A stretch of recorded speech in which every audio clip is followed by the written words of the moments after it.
perkenalkan, aku Rahma Aulia dari Program Studi Psikologi Islam Universitas Muhammadiyah Tangerang dengan NIM 247320425. Video ini untuk memenuhi tugas mata kuliah Psikologi Kepribadian 2 yang diampu oleh Ibu Fariska Dianis Anitasari, MPSI Psikolog. Di video ini, aku akan menjelaskan salah satu tokoh penting dalam psikologi humanistik, yaitu Abraham Maslow.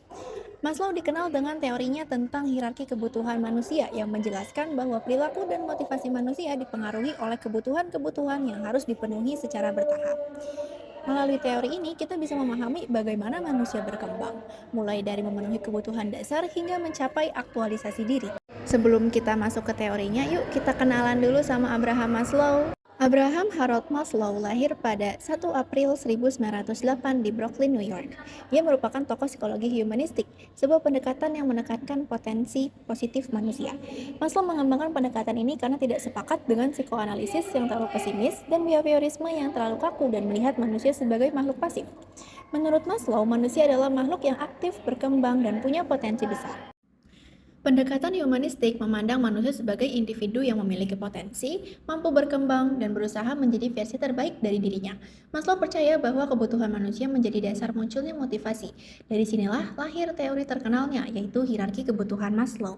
Hierarki kebutuhan Maslow tersusun secara bertahap, dari physiological needs, safety needs, social needs, esteem needs, dan self-actualization. Yang pertama, physiological needs atau kebutuhan fisiologis merupakan kebutuhan paling dasar seperti makan, minum, udara, tidur, dan kesehatan. Berikutnya ada safety needs, kebutuhan keamanan, rasa aman secara fisik dan psikologis, termasuk keamanan finansial dan kesehatan. Berikutnya ada social needs, kebutuhan cinta dan kepemilikan, kebutuhan untuk diterima, dicintai, dan memiliki hubungan sosial. Lalu ada esteem needs, kebutuhan harga diri, kebutuhan akan penghargaan, pengakuan, dan rasa berharga. Yang terakhir ada self-actualization, atau kebutuhan aktualisasi diri, keinginan untuk mengembangkan potensi sepenuhnya dan menjadi versi terbaik dari diri sendiri.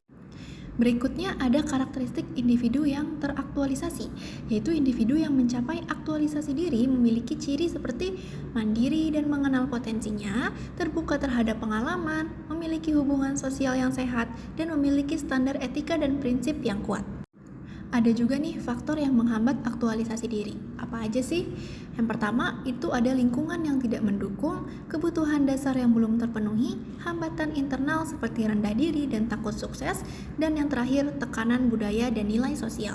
Teori Maslow ini juga memiliki beberapa kritik loh teman-teman, di antaranya seperti hierarki dianggap terlalu kaku, sulit dibuktikan secara empiris, bias budaya barat, dan urutan kebutuhan tidak selalu sesuai realitas. Tapi ada juga loh relevansi teori Maslow pada keadaan saat ini, yaitu dalam pendidikan. Siswa butuh rasa aman dan diterima agar bisa belajar secara optimal. Dalam pekerjaan, motivasi tidak hanya soal gaji.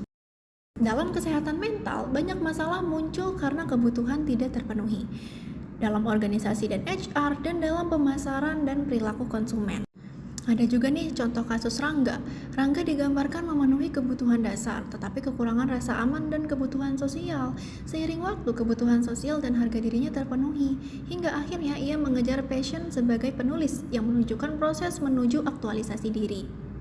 Selain itu, ada juga loh dampak jika kebutuhan kita tidak terpenuhi, seperti stres dan sulit fokus, kecemasan dan ketidakstabilan emosi, rasa kesepian dan rendah diri, dan yang terakhir, hidup terasa hampa dan stagnan. Oke, kita sudah selesai dalam pembahasan teori Abraham Maslow.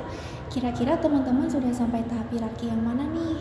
Jangan lupa like video ini ya. Sampai bertemu di video berikutnya. Dadah, terima kasih.